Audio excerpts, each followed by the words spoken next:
E começamos o Arena indo direto conversar com o nosso analista sênior de internacional, Américo Martins. A Assembleia Geral da ONU acaba de aprovar a resolução que marca um ano da guerra na Ucrânia e tem um trecho que foi sugerido pelo Brasil. Oi, Américo, que saudade de você, que bom falar com você. Conta para nós, conta tudo sobre a aprovação dessa resolução e sobre o trecho brasileiro. Oi, Raquel, um prazer estar aqui com vocês. Boa tarde a todos. Essa resolução foi aprovada agorinha, com 141 votos a favor, 7 contra e 32 abstenções.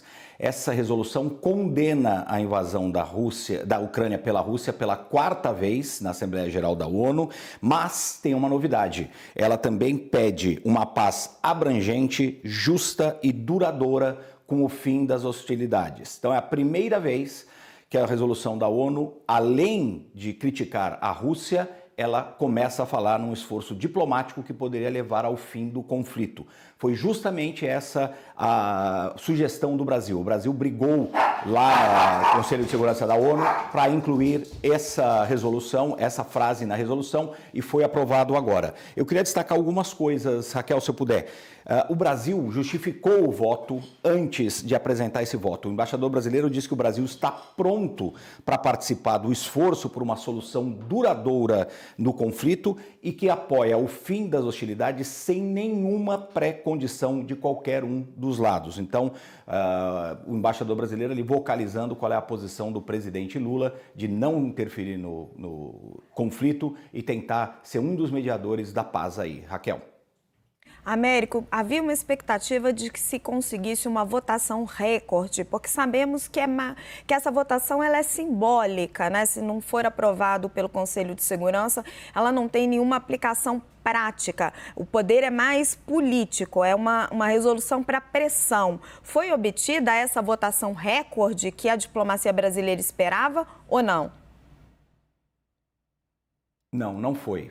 Ficou abaixo da última resolução aprovada, que foi no final do ano passado, logo depois da Rússia ter anexado ilegalmente 4 províncias da Ucrânia. Naquela ocasião foram 143 votos a favor daquela resolução, condenando a anexação ilegal dos territórios. Agora ficamos em 141 votos. Ficou mais ou menos no mesmo nível de antes, mas não passou esse recorde, Raquel.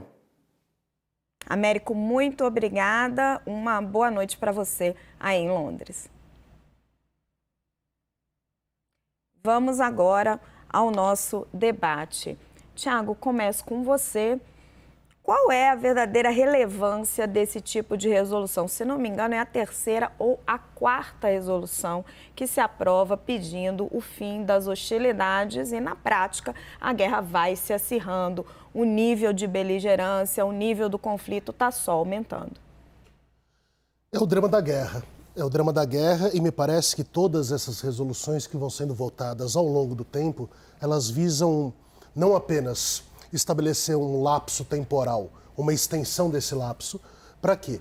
Para que a verdadeira diplomacia, que parece ter retornado um pouco ao debate, principalmente com essa nova entrada, essa nova roupagem, que na verdade é uma antiga roupagem que estava natimorta nos últimos 4 anos, que é honrar a Casa de Rio Branco, o Itamaraty, que é uma das coisas que mais honrou o Brasil ao longo do tempo, é nada mais do que a extensão desse tempo para que as verdadeiras costuras estejam sendo feitas e que as pressões, que em regra são comerciais, quando não são bélicas, comecem a atingir ou estejam na mesa de negociação. Para quê?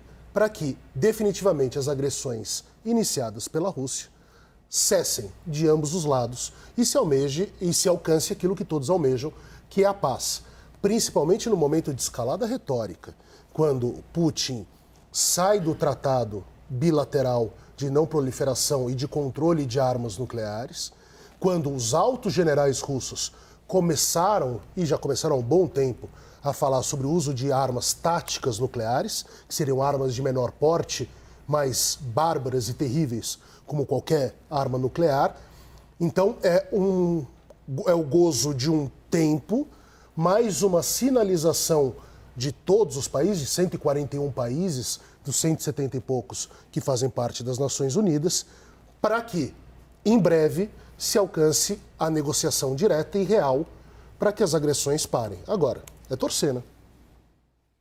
Larissa, o Brasil fez um esforço diplomático grande, quis amenizar um pouco o texto, falou em cessar as hostilidades de lado a lado e o objetivo era ter uma votação recorde para fazer uma pressão política mais forte. Como o Américo nos contou, não foi possível, não se trouxe mais consenso do que a gente já havia obtido na outra resolução. Valeu a pena o esforço brasileiro? Valeu a pena... Vou usar uma palavra forte, mas talvez seja essa mesmo, sacrificar alguns princípios? Boa noite, Raquel. Boa noite a todo mundo que está aqui, que está acompanhando a gente. Bom, primeira coisa, eu acho o seguinte, vale a gente pontuar que o cenário é bem diferente que a gente está observando atualmente do que a gente tinha lá atrás na votação da última resolução. Naquele momento, o Brasil optou por se abster. E a gente sabe que quando a gente está discutindo assuntos aí de conflito internacional, tem por trás uma série de interesses comerciais. Naquele momento, o Brasil argumentou, para se abster naquela resolução, que o texto não caminhava para um princípio de pacificação, que o documento que estava em discussão deixava correr solto o rumo ali de manutenção de persistência do conflito. Mas a gente sabe que existem outros interesses, que o Brasil também quer preservar os seus próprios interesses, embora tenha também, enxergue como relevante a necessidade de se posicionar no conflito.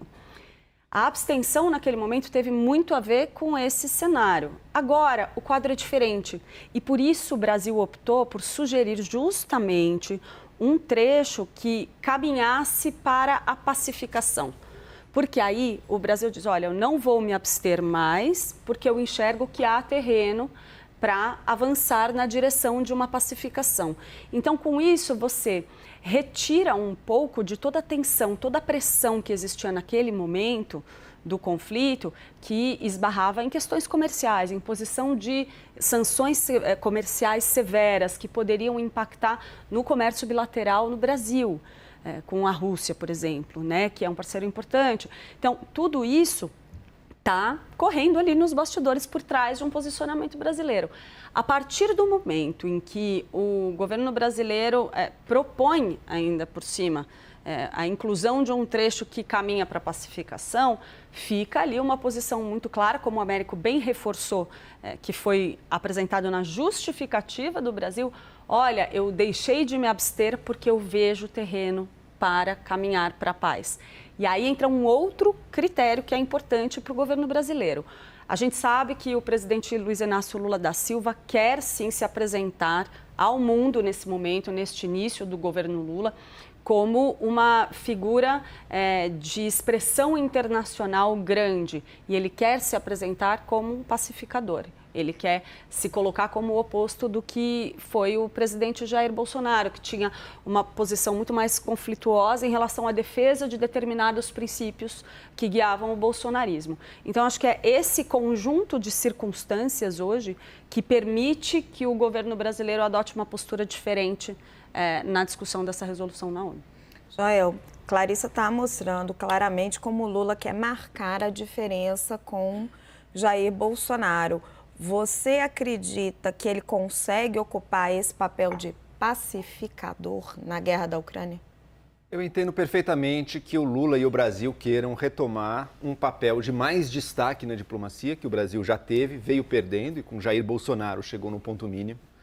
Eu entendo que a política externa brasileira sempre foi marcada por um grande pragmatismo, que evita tomar lado na imensa maioria dos conflitos, porque a gente tem interesse em ter boa relação com diversos países.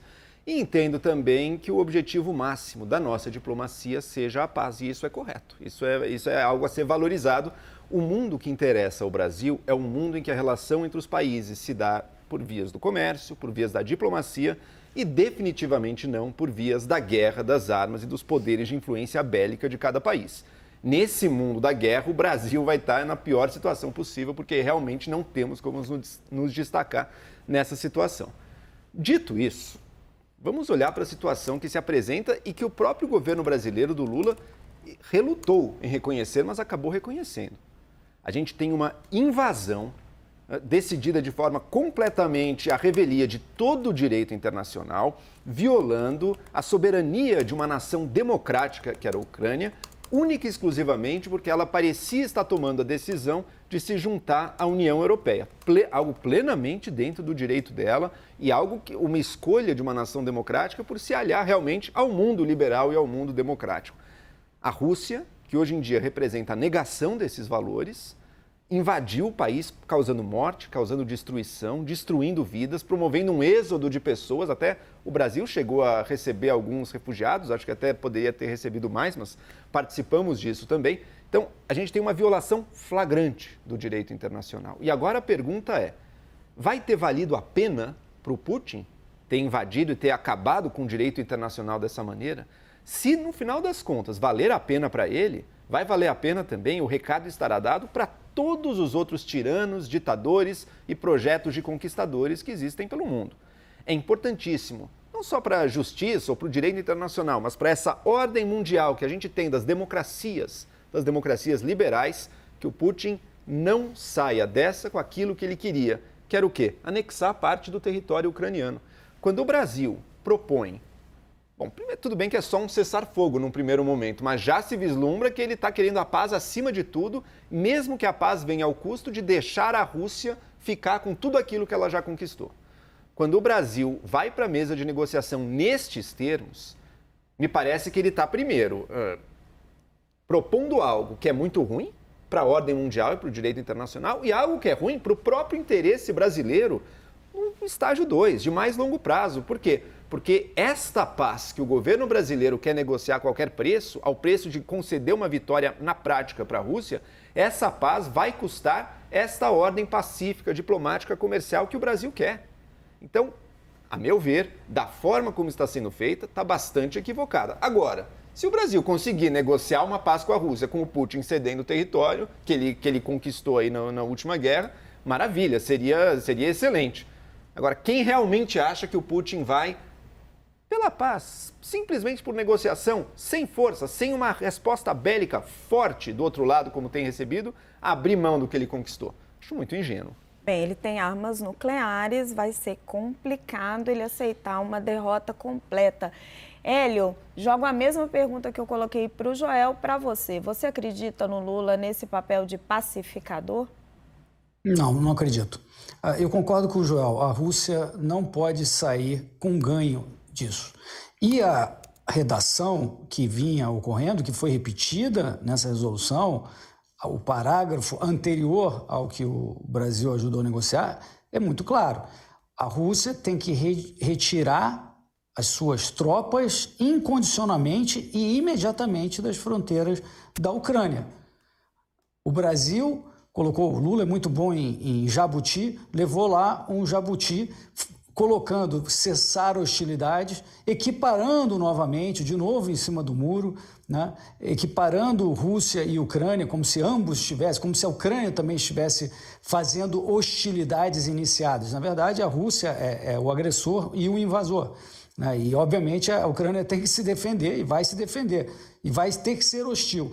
Essa filosofia do Lula, né, logo que começou a guerra, em março do ano passado, o Lula falou, não, esse troço aí a gente resolve aqui no Brasil, dizendo, né, o modo dele resolver isso é sentar, tomar uma cerveja numa mesa de bar, se for preciso, toma-se 2 cervejas, 3 ou até mais. É bem Lula, né? Essa doutrina do um não quer, 2 não brigam, né?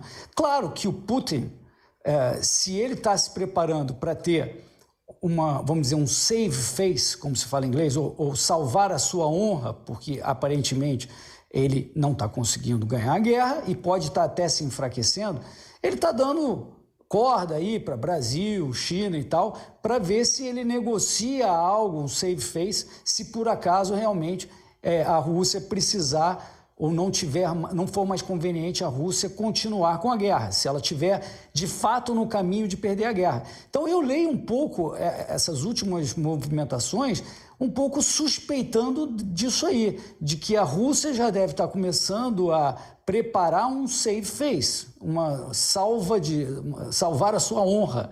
E vem aí a questão realmente principal. tem que obedecer esse parágrafo, que não foi o Brasil que botou, que vem desde o início, que tem que retirar imediatamente e incondicionalmente as suas tropas.